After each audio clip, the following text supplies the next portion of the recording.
Singapore एक बहुत ही छोटा देश है। एरिया वाइज इतना छोटा है कि यह लगभग हमारे देश की सिटी मुंबई के बराबर है।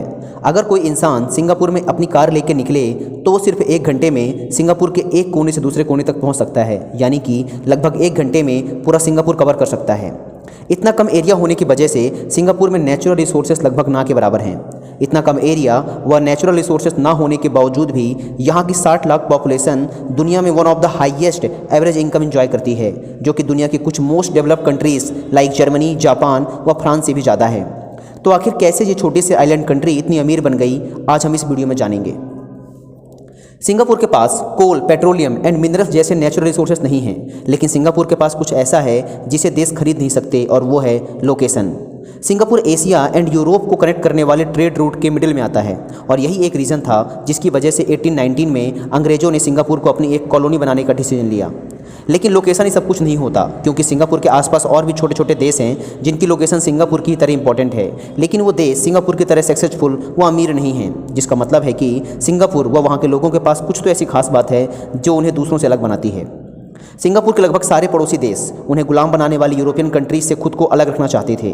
आज़ादी के बाद वे उन यूरोपियन कंट्रीज जैसे ब्रिटेन, फ्रांस, इटली आदि के साथ ज़्यादा अच्छे संबंध नहीं रखना चाहते थे, जबकि सिंगापुर ने जस्ट इसका उल्टा किया। सिंगापुर ने अपनी आज़ादी के पहले और यहाँ तक कि 1965 में इंग्लैंड से आज़ादी के बाद भी सिंगापुर ने इंग्लैंड के साथ एक बहुत ही गहरे संबंध रखे, जिससे पूरी दुनिया को यह संदेश गया कि सिंगापुर पूरी दुनिया से बिजनेस करने के लिए ओपन है। और यह बहुत इंपॉर्टेंट है, क्योंकि हम जानते हैं कि किसी भी देश के एक्सपोर्ट्स उस देश की इकोनॉमी एंड डेवलपमेंट को बढ़ाते हैं। Singapore, Hong Kong, Taiwan and south Korea को आज हम द 4 एशियन टाइगर्स के नाम से जानते हैं, जिन्होंने 1960s के बाद बहुत ही रैपिड स्पीड से ग्रोथ की, और इन चारों ही कंट्रीज़ के ग्रोथ के मेन रीज़न थे exports, industrialisation and most important government intervention in the market and business.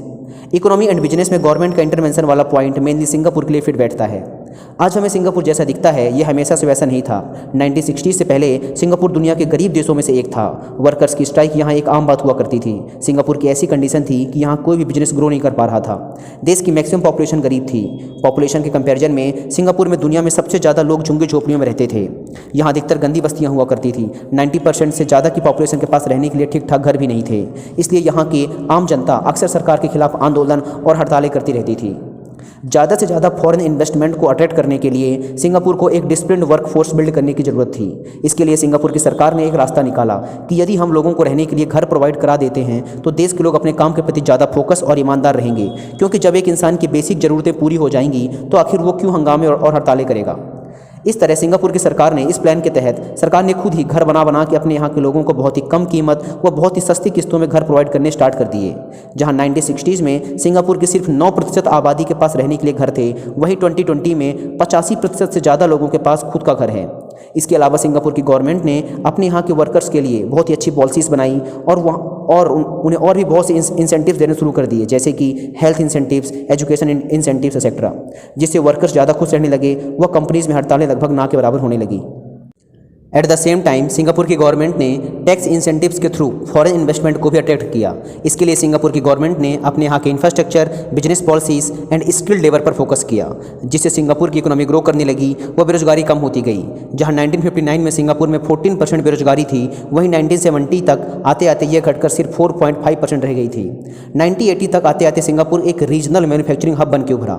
1980 तक सिंगापुर दुनिया में सबसे ज़्यादा हार्ड डिस्क ड्राइव बनाने वाला देश बन चुका था।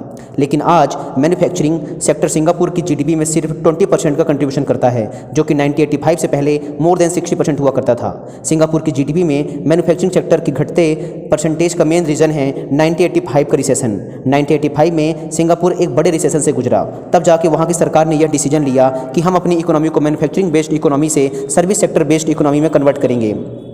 इसके लिए गवर्नमेंट ने कुछ स्टेप्स लिए, जैसे कि स्टेट ओन्ड टेलीकम्युनिकेशन कंपनीज़ को प्राइवेटाइज़ किया, जिससे ये कंपनीज़ ज़्यादा कॉम्पिटिटिव हो सकें। फिर 1990 के बाद service industries like finance and insurance को फर्दर लिबरलाइज किया गया। सर्विस सेक्टर में गवर्नमेंट की तरफ से दी गई इन छूटों और ओपननेस की वजह से जहां 1985 में सर्विस सेक्टर का सिंगापुर की जीडीपी में 24% कंट्रीब्यूशन था, वहीं 2017 में यह बढ़कर मोर देन 70% हो चुका है। 1990 के बाद बहुत सी मल्टीनेशनल कंपनीज़ ने रीजनल हेडक्वार्टर सिंगापुर में बनाने शुरू कर दिए, जिससे बाद में और भी बड़ी बड़ी कंपनी सिंगापुर की तरफ अट्रैक्ट हुई, जिसने सिंगापुर की जीडीपी में बड़ा कंट्रीब्यूशन किया और आज Singapore ease of doing business की लिस्ट में टॉप 3 कंट्रीज़ में शामिल है। सिंगापुर हमेशा से ही एक डेवलपिंग कंट्री से एक डेवलप्ड कंट्री बनना चाहता था और आज सिंगापुर एक डेवलप्ड कंट्री है जिसकी जीडीपी पर कैपिटा बहुत ज़्यादा हाई है। लेकिन क्या मोस्ट ऑफ द सिंगापुरियन खुद को अमीर मानते हैं? और इसका आंसर है नहीं। और उनका ऐसा मानने के पीछे दो कारण हैं। पहला, high cost of living and second, income inequality. पिछले 5 सालों से लगातार सिंगापुर दुनिया की सबसे ज़्यादा महंगी सिटीज़ में रहा है, यहाँ तक कि लंदन व न्यूयॉर्क से भी आगे। इसका सबसे बड़ा कारण है कार्स पर लगने वाला टैक्स, जो कि सिंगापुर को दुनिया का सबसे ज़्यादा एक्सपेंसिव प्लेस बनाता है। सिंगापुर में एक कार को खरीदना व उसे रन करना दूसरे देशों की तुलना में कई गुना ज़्यादा महंगा पड़ता है। इसके अलावा कपड़ों के मामले में भी सिंगापुर दुनिया की तीसरी सबसे महंगी सिटी है। लेकिन personal care, house hold goods and domestic help Singapore में दूसरे सिटीज़ की तुलना में काफ़ी सस्ते भी हैं। जीडीपी पर कैपिटा के हिसाब से सिंगापुर दुनिया के सबसे अमीर देशों में से एक है, जहाँ एक इंसान की मंथली एवरेज इनकम है $3,270 और अगर इसे इंडियन रुपीस में कन्वर्ट करें तो लगभग 24 लाख रुपए पर मंथ हर इंसान यहाँ कमाता है। लेकिन सिंगापुर की गवर्नमेंट के रूल के हिसाब से लोगों की सैलरी का 20% गवर्नमेंट के मैंडेटरी सेविंग अकाउंट में चला जाता है, जिस पैसे को कोई भी इंसान सिर्फ अपने स्वास्थ्य, शिक्षा व घर खरीदने में खर्च कर सकता है। लेकिन यह रूल लोगों की परचेजिंग पावर को कम करता है।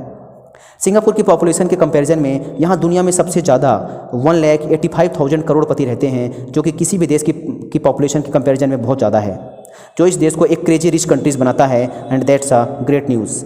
लेकिन सिंगापुर में अदर डेवलप कंट्रीज़ की तुलना में इनकम इनइक्वालिटी बहुत ज़्यादा है, जिसका मतलब है कि यहाँ की कुछ पॉपुलेशन तो बहुत ही ज़्यादा कमाती है, बहुत ही ज़्यादा अर्न करती है, जबकि यहाँ की बहुत सी पॉपुलेशन एक एवरेज ही अर्न कर पाती है। इसके अलावा भी सिंगापुर की एक और प्रॉब्लम है और वो है सोशल इनइक्वालिटी। इसका मतलब है कि यहाँ के लोग ज़्यादा आपस में घुलते मिलते नहीं हैं, दोस्त कम बनाते हैं, अकेले रहना पसंद करते हैं, फैमिली के साथ नहीं रहते और भेदभाव काफ़ी ज़्यादा है। सिंगापुर की गवर्नमेंट ने इस प्रॉब्लम को नेशनल प्रॉब्लम बताया है, जिसके लिए गवर्नमेंट बहुत ही स्टेप भी उठा रही है। तो दोस्तों, आपको ये वीडियो कैसी लगी आप मुझे कमेंट करके बताइए। और हाँ, आप अगली वीडियो किस टॉपिक पर चाहते हैं आप मुझे ये भी बता सकते हैं। अगर आपको वीडियो पसंद आई हो तो वीडियो को लाइक करें, चैनल को सब्सक्राइब करें, बेल आइकन को प्रेस करें। धन्यवाद। Thanks for watching.